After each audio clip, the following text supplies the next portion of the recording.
What's going on, guys? It's your buddy MLC Stealth, and today we have a topic to talk about, and let's just get right into it. Basically, I get a lot of questions asking how to become a YouTube commentator and what to talk about during the commentaries. It's a common question. People really don't know what to talk about, but I have the answer to that, and basically the gist of it is you're going to want to drag out a commentary for the length of your gameplay. Let's say you have a 15-minute domination game. Well, think of a topic that lasts 15 minutes. And it will take me the length of this gameplay, exactly, to expand on my point so you can further understand it. This actually reminds me of a past experience that correlates exactly with my topic. There are so many specific examples and people. It's very, very convenient to the story.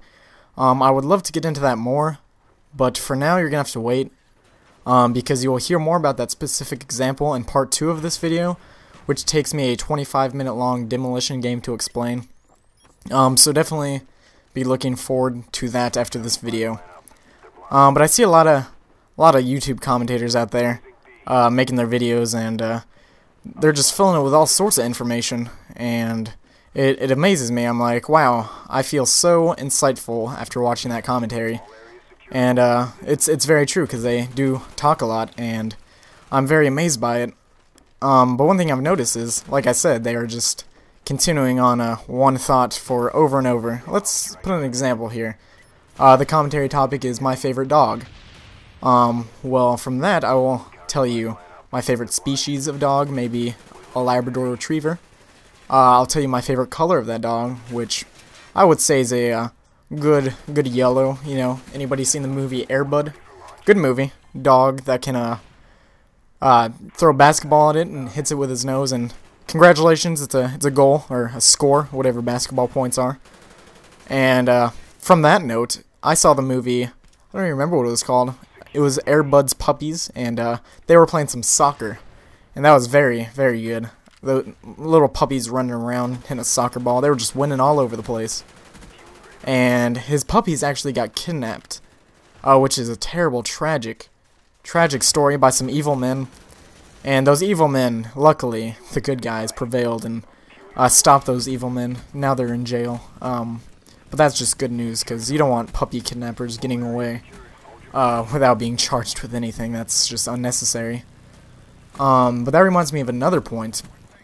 Does anybody know the story of the puppy who lost his way from Billy Madison?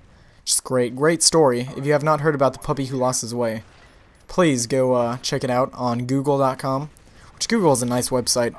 But I'll get into that in part 3 of my commentary about how beneficial Google is. That'll probably last me a 10 or so minute headquarter game. I do want to show you that. But so yeah, my favorite color of dogs. Now maybe I'll tell you about my favorite tongue size of dogs, because you don't want dogs with too big of tongues. Because then your face is just going to get all sorts of wet.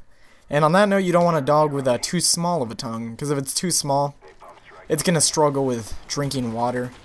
If you have dogs that struggle with drinking water, it's going to be unhealthy, and you're just going to have a dying, sick-looking dog, and having a dying animal is never a good thing.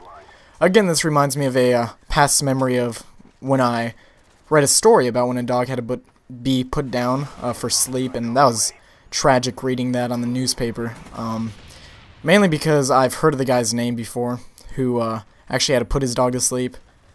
I heard it before because he was in the newspaper. I've never heard him in real life, just reading a newspaper article. It was the one before.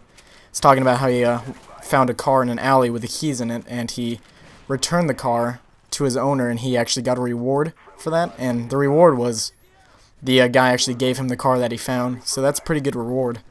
So if you see cars in alleys, return them, because you might get the car back, on top of getting good karma. So yeah, tongue size, again. And you also have to think about tail size, because if it's too big, then the dog's just going to be whipping his tail back and forth, and he's just going to be breaking his bones all over the place, and just poor thing. You're going to have to probably get that tail cut off, so why even bother with a big tail if it's just going to be short again once it's gone? And again, having too tiny of a tail, it's not going to have any fun trying to catch its tail when it's chasing it, so you're going to have to entertain it for its entire life. But you've gotten the point of this. I hope you guys have come off being smarter than you were before. Obviously, being smarter than you were before is a good thing. I'll see you guys later. You guys have a good day. Bye.